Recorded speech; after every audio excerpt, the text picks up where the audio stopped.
तो ये इक्वेशन जो होगी तो इसको अब हम टू इससे लिखेंगे एक प्लस की फॉर्म में और दूसरी माइनस की फॉर्म में। प्लस और माइनस की फॉर्म में जो इक्वेशंस आएगी तो यहाँ पर रिप्रेजेंट कर लेते हैं, क्योंकि अब ये इंपॉर्टेंट इक्वेशंस है और इसी इक्वेशंस को लेकर हम आगे जाएंगे। तो इन इक्वेशंस की अब जरूरत नहीं है यहाँ पर। तो जो प्लस की फॉर्म में लिखेंगे तो इसे ऐसे लिखेंगे ओमेगा स्क्वायर और साथ यहां पर प्लस लिख लेंगे is equal to beta 1/m plus 1/m plus beta 1/m plus 1/m square minus 4m m into sine square k a. इसको नाम दें इक्वेशन 11। और माइनस की फॉर्म में जो इक्वेशन लिखेंगे omega square minus is equal to beta 1/m plus 1/m minus just यहां पर माइनस आ जाएगा, minus beta 1/m plus 1/m square minus 4m into m sine square k a. इसे नाम दें इक्वेशन 12 का। अब ये दोनों इक्वेशंस लिखेंगे तो पहले हम इक्वेशन 11 जो है इसको सॉल्व करेंगे। इसे हम ओमेगा की वैल्यू फाइंड करेंगे, उसके बाद इक्वेशन 12 को लेकर हम आगे जाएंगे, इक्वेशन 12 को सॉल्व करेंगे।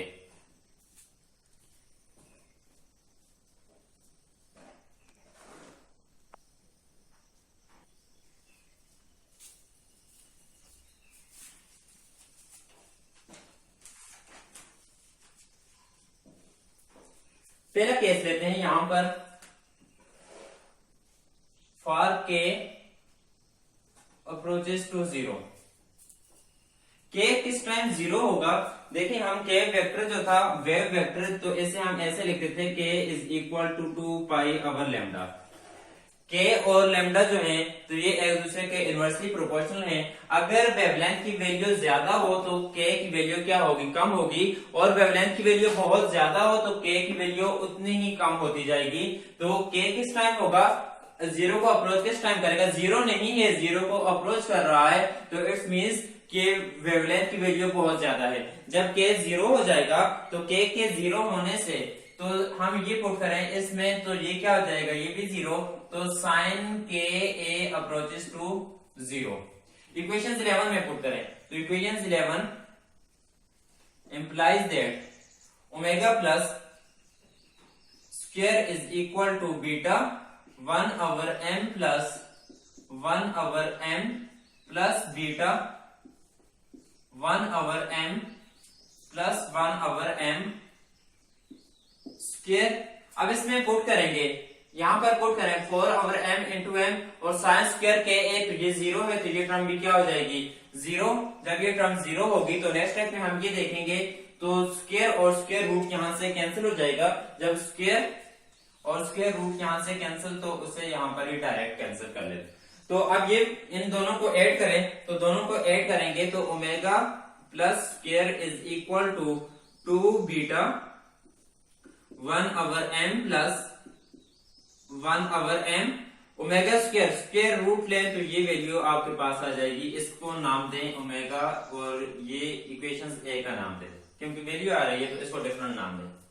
अब इसी में सेकंड केस लेते हैं, ओमेगा प्लस के लिए सेकंड केस ये लेते हैं कि अगर हमारे पास साइन 90 हो, साइन 90 हो तो साइन 90 किस वक्त होगा? When sign 90। साइन 90 होने का मतलब ये है कि के जो होगा तो के की वैल्यू क्या हो?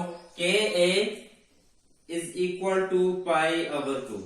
किस वजह से? क्योंकि ये लिखा हुआ है साइन थीटा, तो थीटा क्या है? के ए, तो ये क्या होगा? π/2 के इक्वल होगा। तो के की वैल्यू फाइंड करें तो के इज इक्वल टू π/2a। इसमें पुट करेंगे, देखें तो जब हम पुट करेंगे साइन के तो के ए है, के ए की जगह पाई ए ओवर 2a, ये इसके साथ कैंसिल हो जाएगा, तो यहाँ पर साइन 90 रहेगा। साइन 90 जो होगा तो ये 1 हमारे पास आ जाएगा।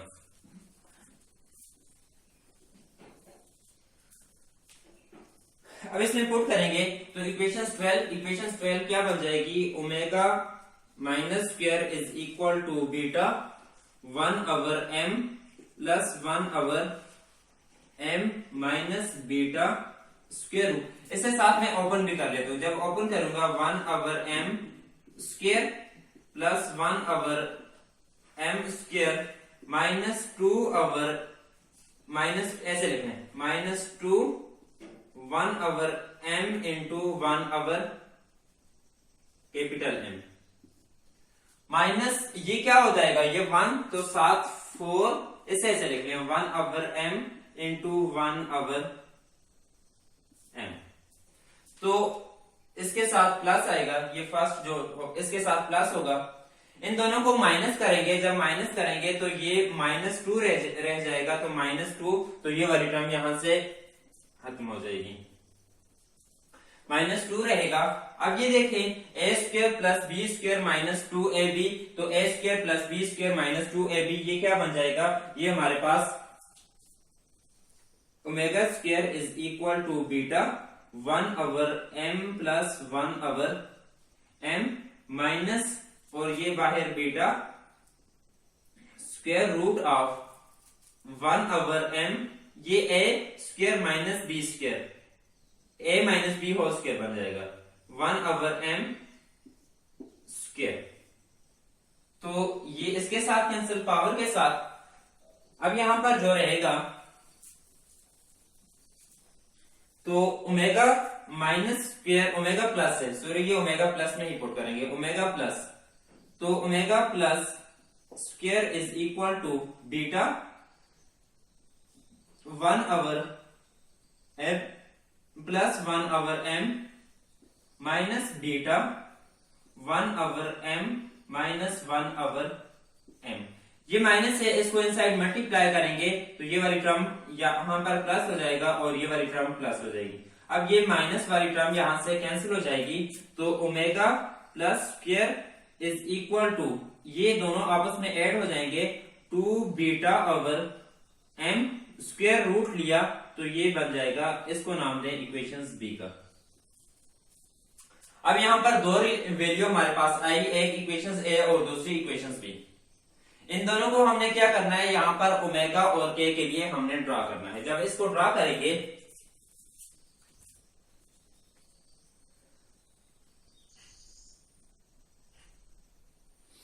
तो अब यहां पर देखें दो वैल्यू हमारे पास है, ये ओमेगा प्लस की और ये ओमेगा प्लस, ये दोनों वैल्यू। अब ये वाली वैल्यू ग्रेटर है, किस वजह से, क्योंकि इसमें साथ एक्स्ट्रा टर्म ये वाली आ रही है 2 बीटा ओवर m, ये वाली टर्म ग्रेटर है, तो इसका मतलब ये होगा कि यहां से ऊपर जितना हम जाएंगे तो ओमेगा की वैल्यू इतनी ज्यादा होती जाएगी। तो अब जब हम इसमें पुट करेंगे तो ये वाली जो पॉइंट आएगा, तो ये वाला पॉइंट हमारे पास कौन सा आएगा, तो इस पॉइंट को हम ये नाम देंगे कि ये 2 beta 1 over m plus 1 over m, ये वाला पॉइंट हमारे पास होगा। अब दूसरा पॉइंट कौन सा होगा, तो दूसरा पॉइंट हमारे पास ये वैल्यू आ रही है। अब ये वैल्यू देखें कम है, तो यहां पर ये वैल्यू हमारे पास ये आ जाएगी। तो ये वैल्यू कौन सी है, तो 2 बीटा ओवर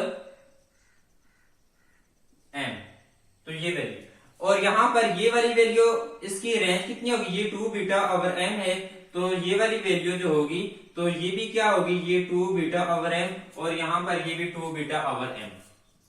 तो अब जब वेव को ड्रा करते थे तो वेव हमारे पास इस फॉर्म में आती थी, तो ये पॉइंट हमारे पास 2 बीटा ओवर m के इक्वल, और ये वाला पॉइंट 2 बीटा ओवर m के इक्वल, और यहां पर ये वाला पॉइंट जो है 2, इसको हम लिखेंगे 2 beta 1 over m plus 1 over m के इक्वल है। अब यहां पर इसको ड्रा करते हैं। जब इसे यहां पर ड्रा करेंगे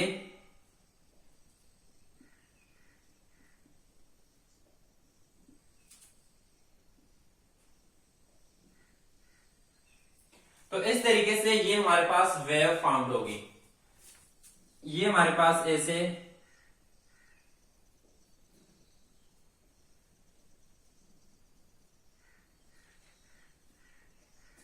वेव फॉर्म हो रही है, ये वाला पॉइंट जो होगा 2 बीटा 1। अब ये अपर पोर्शन जो होगा, तो इस अपर पोर्शन को हम ये नाम देंगे कि ये ऑप्टिकल ब्रांच होगी।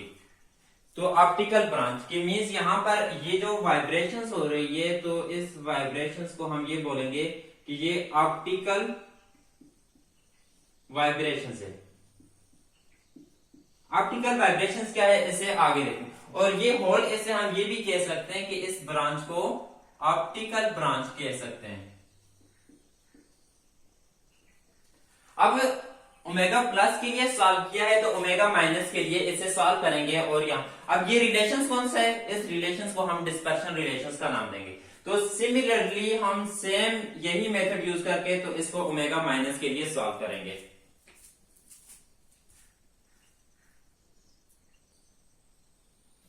अब यहां पर इसे हम ओमेगा माइनस के लिए, तो पहला केस हम ये लेंगे कि के अप्रोचेस, जैसे यहां पर लिया था के अप्रोचेस टू 0, तो साइन के क्या हो जाएगा, तो ये 0। तो इक्वेशन 12 में पुट करें, तो इक्वेशन 12 में जब पुट किया, इक्वेशन 12 इंप्लाइज दैट, अब इसमें साइन के ये वाली टर्म क्या हो जाएगी, ये 0, तो ये टर्म सारी 0 हो जाएगी। यहां पर 1/m plus 1/m whole square square square root के साथ कैंसिल हो जाएगा। तो यहाँ पर माइनस बीटा प्लस और माइनस वाली टर्म कैंसिल, तो ओमेगा माइनस की वैल्यू क्या हो जाएगी, 0 होगी। इसको हम नाम देंगे इक्वेशन सी का।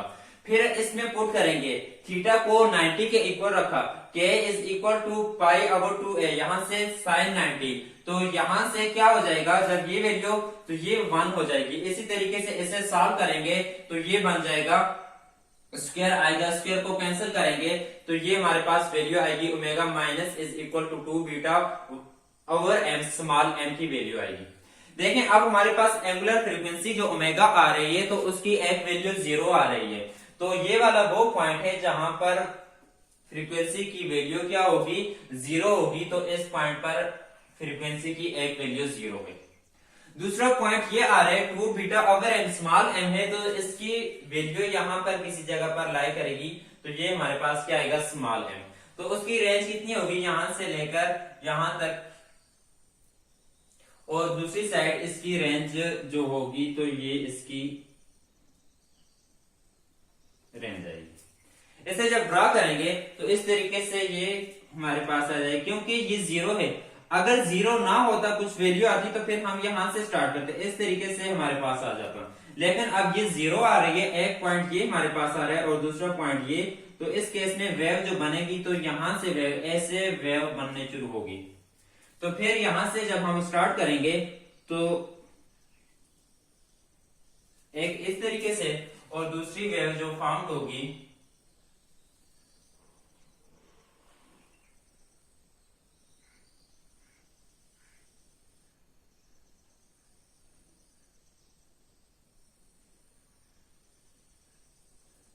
तो अब ये वाली रीजन,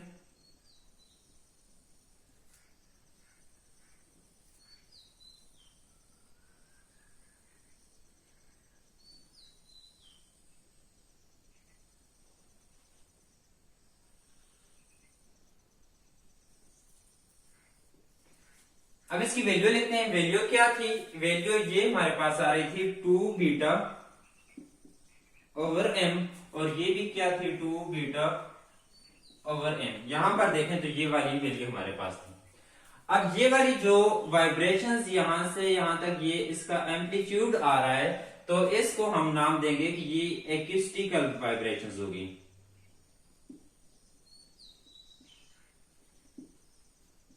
ये वाइब्रेशंस होगी, तो इसे हम नाम देंगे कि ये एक्यूस्टिकल वाइब्रेशंस है। और ये जो ब्रांच बन रही है, तो इस ब्रांच को हम ऑप्टिकल ब्रांच कह सकते हैं, कि ये ऑप्टिकल ब्रांच। और यहां पर ये देख लें कि इसमें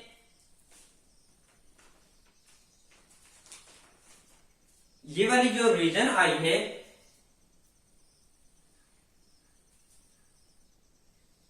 इसको मैं ऐसे शेड कर लेता हूं ताकि ये क्लियर हो।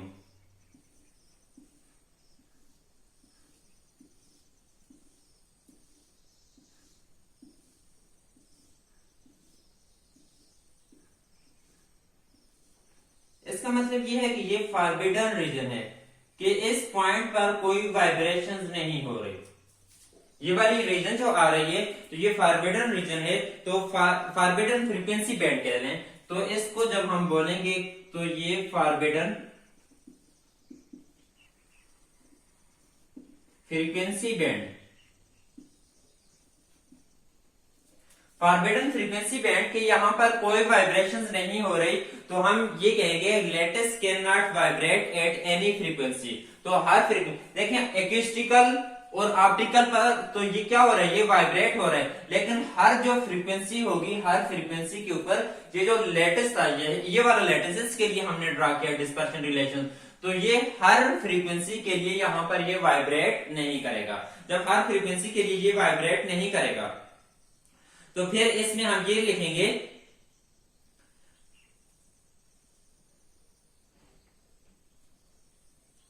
जैसे एनर्जी बैंड हम लेते थे कि यहाँ पर कंडक्शन, वैलेंस और यहाँ पर फॉरबिडन एनर्जी गैप, तो उसमें क्या होता था, कोई एनर्जी स्टेट नहीं होती थी। अब हम ये देखना चाहते हैं कि एक्यूस्टिकल और ऑप्टिकल इनमें डिफरेंस क्या है। एक्यूस्टिकल ग्रीक वर्ड्स है, ये एक्यूस्टिकल ग्रीक वर्ड्स है।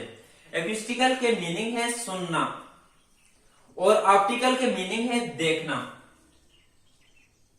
सुनना मीन्स किसे सुनते हैं, साउंड को, आवाज को, कि ये वाली जो वाइब्रेशंस प्रोड्यूस होगी तो ये साउंड वेव्स की वजह से इस टाइप की वाइब्रेशंस प्रोड्यूस होगी। और ऑप्टिकल कौन सी, की लाइट की वजह से, फोटॉन की वजह से, इसके ऊपर हमने फोटॉन फॉल करवाया, एनर्जी एब्जॉर्ब की, ये वाइब्रेट होना शुरू कर दिया। साउंड इसके ऊपर जब पड़ेगा तो ये वाइब्रेट करेगा, ये डाउन आएगा, अपवर्ड जाएगा तो फिर भी ये वाइब्रेट करने शुरू कर देगा। तो ये लाइट की वजह से जो होगी तो ऑप्टिकल, और साउंड की वजह से जो होगी तो उसे हम एक्यूस्टिकल का नाम देंगे।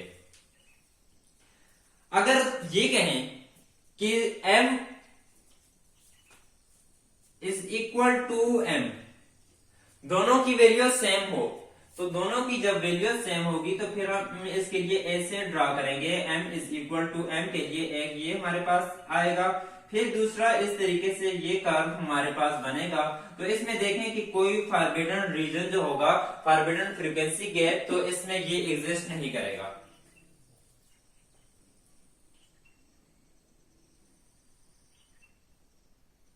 तो फॉरबिडन बैंड जो होगा तो यहां से वेनिश हो जाएगा। लास्ट में एक फाइनल रिलेशन इसके लिए ड्रा करते हैं कि ए क्या है और बी। तो अगर ऑप्टिकल है और एक्यूस्टिकल है तो ये किस तरीके से वाइब्रेट करेंगे, तो लास्ट रिलेशन की यहां पर बात करते हैं।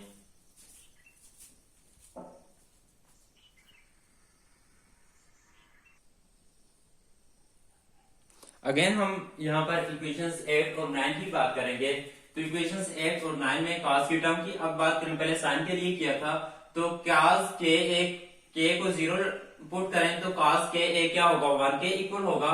तो इसमें जब इक्वेशंस 8 में पुट किया यहाँ पर 1 आ जाएगा, तो इस सॉल्व कर लिया।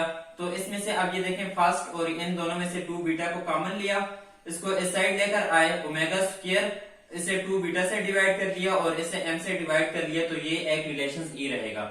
फिर यही रिलेशन हमने पुट करना है इक्वेशन 9 में। तो यहां से cos के a वाली टर्म 0 हो जाए, 1 के इक्वल होगी। तो इसी तरीके से हम इक्वेशन 9 को भी सॉल्व करेंगे, तो यहाँ पर ये हमारे पास एक रिलेशन आएगा। अब इक्वेशन e और f में देखें तो दोनों की लेफ्ट हैंड साइड क्या है, दोनों की लेफ्ट हैंड साइड यहाँ पर इक्वल आ रही है। तो इनको कंपेयर करें, जब कंपेयर करेंगे यहाँ से देखें, इससे पहले हम a से डिवाइड करेंगे तो 1 माइनस बी ओवर m रहेगा।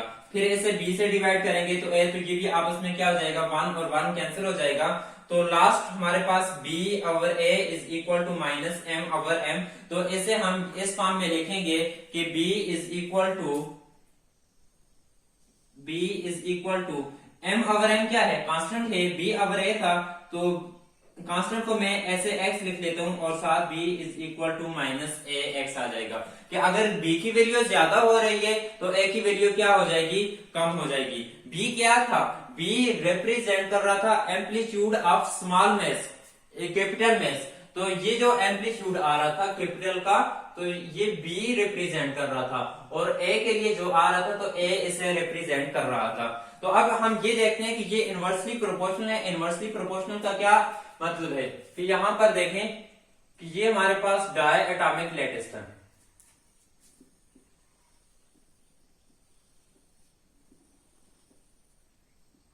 कि B ज्यादा हो रहा है और A कम हो रहा है। मींस कि अगर स्मॉल m जो है तो इसकी वैल्यू कम हो रही है और कैपिटल M जो है इसका एम्पलीट्यूड ज्यादा हो रहा है। तो लेट्स सपोज ये हमारे पास कैपिटल M है, तो ये फिर क्या होगा, ये स्मॉल, ये कैपिटल M होगा, ये स्मॉल, इसी तरीके से कैपिटल M और ये स्मॉल m। ऐसे कह लें कि अगर कैपिटल M जो है इसका एम्पलीट्यूड ज्यादा हो रहा है तो फिर सबका एम्पलीट्यूड क्या हो जाएगा, ज्यादा। तो सारा एम्पलीट्यूड यहाँ पर कैपिटल M का ये एम्पलीट्यूड ज्यादा हो जाएगा। और स्मॉल m इसका अगर एम्पलीट्यूड कैपिटल का ज्यादा हो रहा है तो फिर जितने भी स्मॉल एटम्स होंगे तो उनका एम्पलीट्यूड क्या हो जाएगा, कम हो जाएगा। अब यहां से देखें तो ये किस तरीके से बन जाएगा, तो ये हमारे पास ऐसे कि कैपिटल, ये कैपिटल हो जाएंगे और स्मॉल ये डाउनवर्ड्स आ रहे हैं तो इनका एम्पलीट्यूड क्या हो जाएगा, ये कम हो जाएगा। तो यहां पर ये एम्पलीट्यूड कम। तो ये देखें, ये अब वेव फॉर्म में इसको रिप्रेजेंट करें तो ये कौन सा है, ये फोटॉन इलेक्ट्रोमैग्नेटिक रेडिएशंस, फोटॉन के लिए हमारे पास केस आ रहा है। तो ये इस टाइप की जो वाइब्रेशंस ऐसी होगी तो इसको हम ऑप्टिकल का नाम देंगे कि ये ऑप्टिकल वाइब्रेशंस होगी। और दूसरा केस कौन सा है, दूसरा केस हमारे पास ये आ रहा है, ये स्मॉल और कैपिटल है। अगर स्मॉल m इंक्रीज कर रहा है तो उसके साथ कैपिटल M ये भी इंक्रीज करेगा, ये सारे क्या हो जाएंगे, ये इंक्रीज। तो इस टाइप से जो वाइब्रेशंस आ रही है अप एंड डाउन वाइब्रेशंस होगी। तो ये किस वजह से, देखें साउंड हम कंप्रेशन बोलते हैं तो साउंड वेव्स कंप्रेशन रिफ्रैक्शंस की फॉर्म में, तो ये अपवर्ड, तो यहां से ये कंप्रेस हो जाएंगे, डाउनवर्ड्स यहां पर रिफ्रैक्शन प्रोड्यूस डाउनवर्ड्स, तो फिर ये कंप्रेशन और रिफ्रैक्शंस, तो ये वाली जो ब्रांच होगी तो इसको एक्यूस्टिकल ब्रांच। तो अब यहाँ पर देखें कि ये वाली जो होगी तो इसमें यहाँ पर जो वाइब्रेशंस होगी एक्यूस्टिकल और यहाँ पर ये जो वाइब्रेशंस होगी तो ये ऑप्टिकल वाइब्रेशंस। और हर जो फ्रीक्वेंसी होगी तो हर फ्रीक्वेंसी पर इसे हम वाइब्रेट नहीं करवा सकते। तो ये था diatomic lattice vibrations and diatomic lattice. I hope कि आप लोगों को ये अच्छी तरीके से समझ आ गया होगा।